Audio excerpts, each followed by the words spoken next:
Assalamualaikum. Assalamualaikum. Assalamualaikum. Assalamualaikum. Assalamualaikum. Assalamualaikum. Halo, aku Alia Putri Nabila, absen 9. Halo, aku Chelsea Putri, absen 14. Hai, aku Kezia, absen 22. Halo, aku Alfa Gariza, absen 4. Halo, saya Wanda Lajara, absen 34. Hai, aku Lina Febriani, absen 23. Perkenalkan, kami dari kelompok 1. Mari kita simak.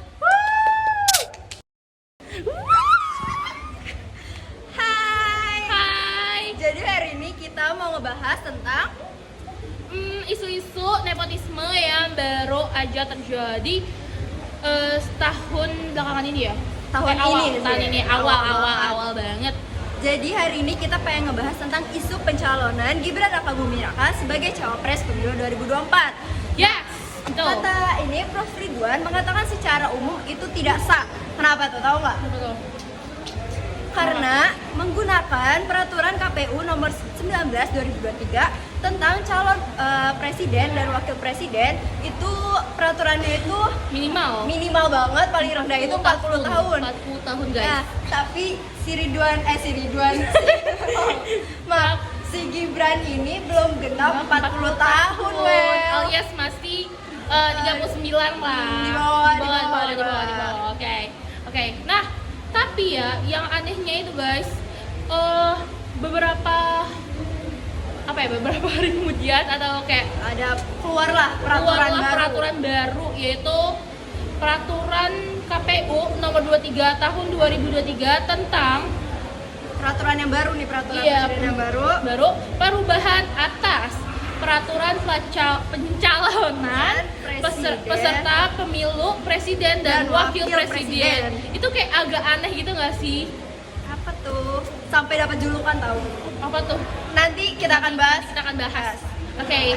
Kalau mau tahu, mari kita bahas Iya, lebih mari kita lengkap. lebih lengkap. Nah, jadi pada topik ini juga tentu ada masalah dong. Kalian ada tahu nggak masalahnya apa? Apa tuh, Lin? Jadi masalahnya adalah pelanggaran yang terjadi pada pemilu tahap pra pemilihan. Nah, salah satunya ini adalah nepotisme yang dilakukan oleh mantan presiden kita, Joko Widodo. Nah, kenapa sih dibilang Jokowi melakukan nepotisme?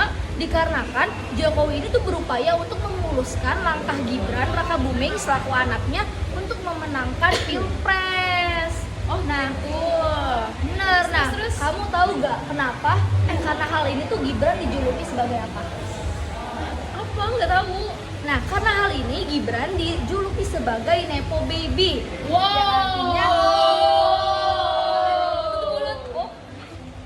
Yang artinya bayi nepotisme.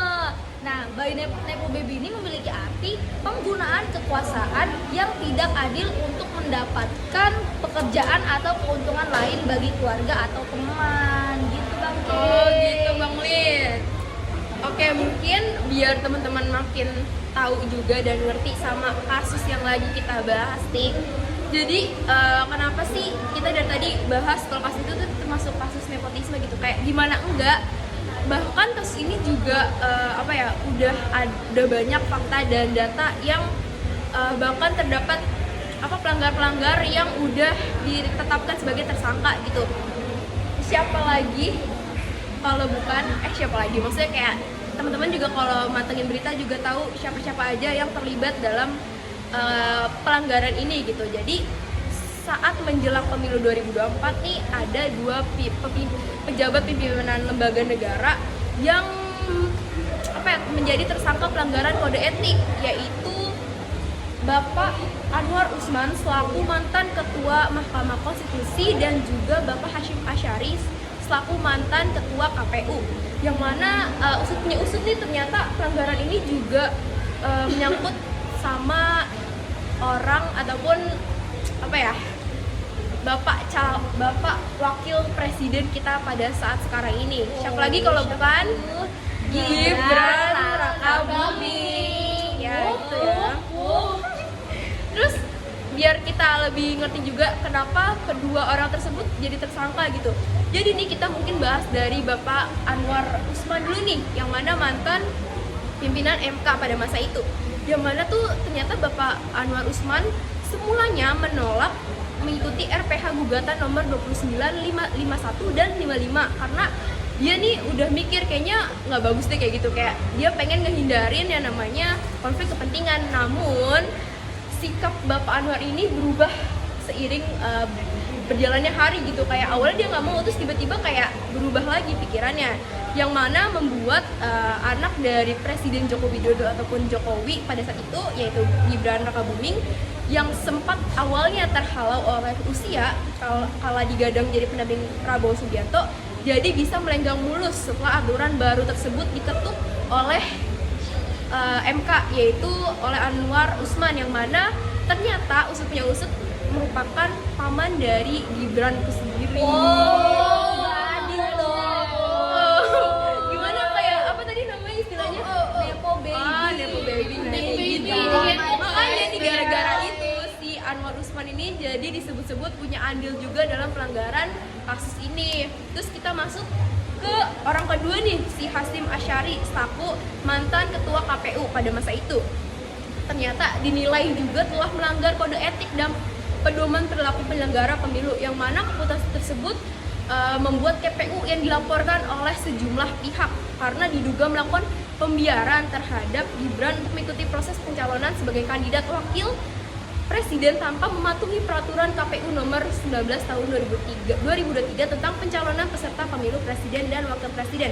Kayak gimana enggak, meskipun ya kita sudah tahu tadi MK udah memutuskan peraturan tersebut, namun nyatanya ternyata komisioner KPU pada saat itu dia belum merevisi ataupun mengganti peraturan terkait pasca adanya putusan MK gitu. Jadi kayak ternyata saat Gibran itu diperbolehkan ataupun dibiarkan masuk ataupun mengikuti pemilihan oleh KPU, ternyata pada saat itu peraturan di KPU sendiri tuh belum diganti setelah pasca peraturan dari MK. Jadi kayak gimana bisa sih ada orang yang punya pertanggungjawaban sebesar itu tapi tidak bisa mempertanggungjawabkan hasil dari keputusannya, yang mana tuh jadi ngebiarin Nepo Baby ini masuk gitu. Jadi artinya ya peraturan KPU ini harusnya awalnya saat Gibran masuk tuh masih mengharuskan calon memiliki usia minimal 40 tahun gitu. Jadi ya bisa dibilang apakah bisa dibilang itu sah?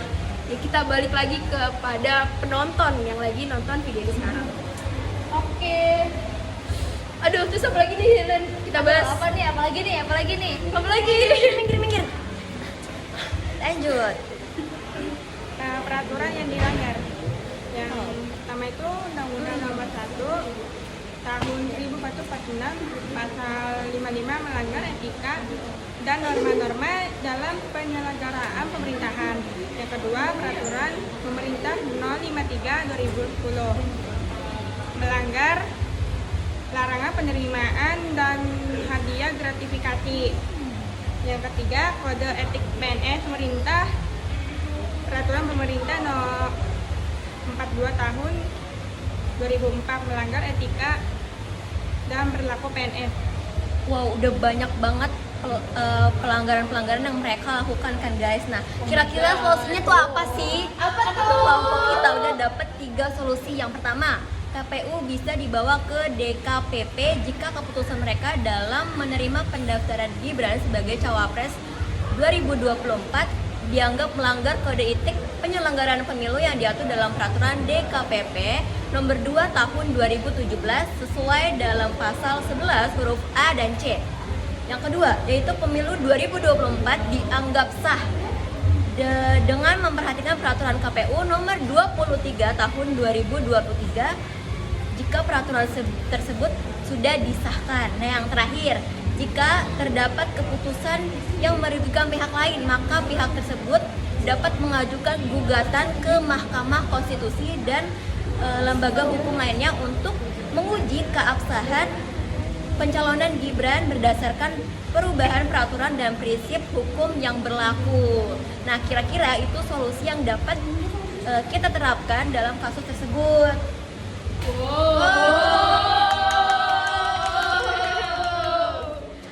Ayo guys,